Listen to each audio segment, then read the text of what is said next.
Such gatherings to thank them for their service, which I believe is one of the essential duties of leadership, and particularly important when people need to feel that their contributions have been appreciated, and to keep morale as high as possible. I'm trying to explain the reasons I was there, Mr. Speaker. And it's clear from what Sue Gray has had to say that some of these gatherings then went on far longer than was necessary. I had no knowledge of those subsequent proceedings because I simply wasn't there. And I have been as surprised and disappointed as anyone else in this House as the revelations have unfolded. And frankly, Mr. Speaker, I have been appalled by some of the behaviour, particularly in the treatment of the security and the cleaning staff. How we doing, guys? Myself, Chris Preddy, OBE, hitting you with a quick one. Real talk, true season. More lies, more lies. Boris, you know what? You're a bad man still. You're a bad man still. Man said that man was just going in there to let a guy know, blessings for the work that you've been doing, GG. And man's drinking champagne and popping bottles and all the rest of it. And man's talking about the party extended longer than it should have. And I'm even shocked. Big man, you said that there was no parties happening. You said that nothing happened. You told people to stay in your yard. You said to people can't go nowhere. And now all of a sudden you're saying this. Don't worry, I'll wait. But check the reply from another MP. I think he hit it on the nail and I think he said it great. What's you guys' thoughts? Take a look at this. Load of baloney. Excuse after excuse after excuse, and it simply doesn't wash, and it won't wash with the British public, who are sick and tired of being taken for fools.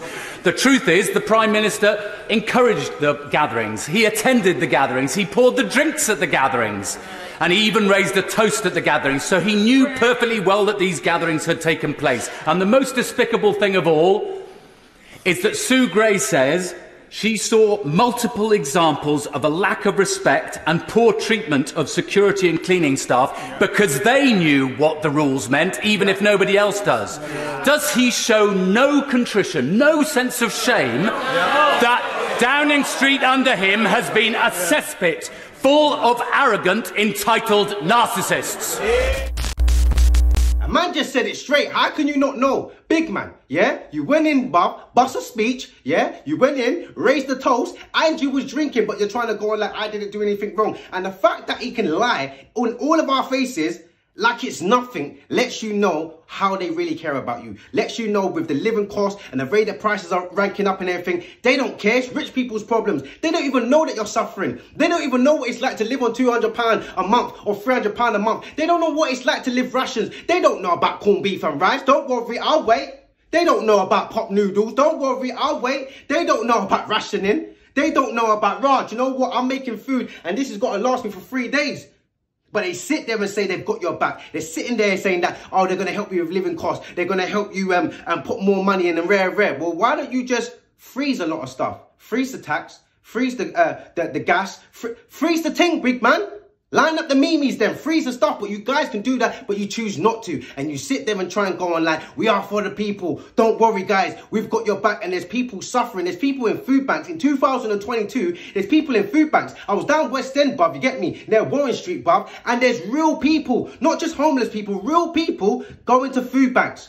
Don't worry, I'll wait. And you say that people need to get a job? How dare you? That's what man said at the end of the video. The way that we can stop this is for everyone to get a job. How, Boris? You've took them all. How, Boris? Don't worry, I'll wait. How many businesses that you know has been shut down? Where's their jobs? How many banks right now has been shut down? Where's their jobs? How many organisations right now, even the underground, even the tube station, they're trying to go on strike? NHS workers were dropping out. In 5 years' time, teachers don't want to be teaching no more. So where's the jobs, Boris? Don't worry, I'll wait. You're talking about, oh, people need to go back to work and all the rest of it. You've isolated people for 2 years. So certain jobs that they were doing doesn't even exist anymore. So they've got to find new sort of avenues to, in a sense of work skills, because a lot of people just had one work skill and now all of a sudden they don't. Now we're coming into a digital platform, a digital world, NFTs and meta universe and all the rest of it. And you say, go and get a job. Am I an idiot? Am I a donut? Like, was I born yesterday? When you've got your job, when you're getting your bonuses, when you're getting your raises, all you bankers and all you politicians and MPs, you lot eating nice. I don't see you lot suffering right now. If not, you're going out and getting takeaway. How many people's been getting takeaway recently? Don't worry. How many people's been balling out, bruv, and buying champagne and all that? Don't worry. How many people's been wearing extra layers? Because right now, yeah, that heater have to come off still. How many people have been putting on a 2-2 little blow heater for 20 minutes and just tucking it off?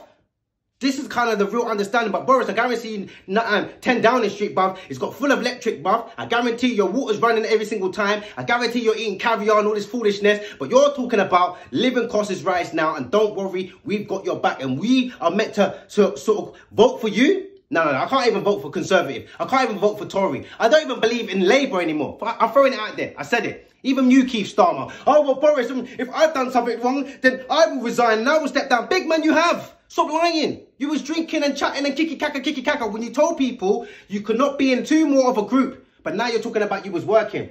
What about the people that had to work from home? Because you said they couldn't even go to work. So make it make sense. Let me know when it was okay. Oh, so it's one rule for you and another rule for us. And then when a lot of people that was going out protesting, I was one of them that got fined. Yeah. Furthermore, I should be getting my money back. You know what's there? Because I got fined for coming at my house, socially creating a protest. And even Piers Corbyn got fined and a couple of us got fined for being in two more of a group. For being around people. But you was around people and you said it was work. But you stopped me from working. You stopped my career. You stopped my job. I wasn't able to get furlough. I wasn't able to get no support from the government. I had to just keep it real by myself. And you've got a cheek to tell me that I've done the wrong. You've done the wrong by taking everything away from me and taking people's livelihoods, taking people's lives. How much people, like I said, that didn't get to see their family. How much people's parents that was in homes and had to see them from a window.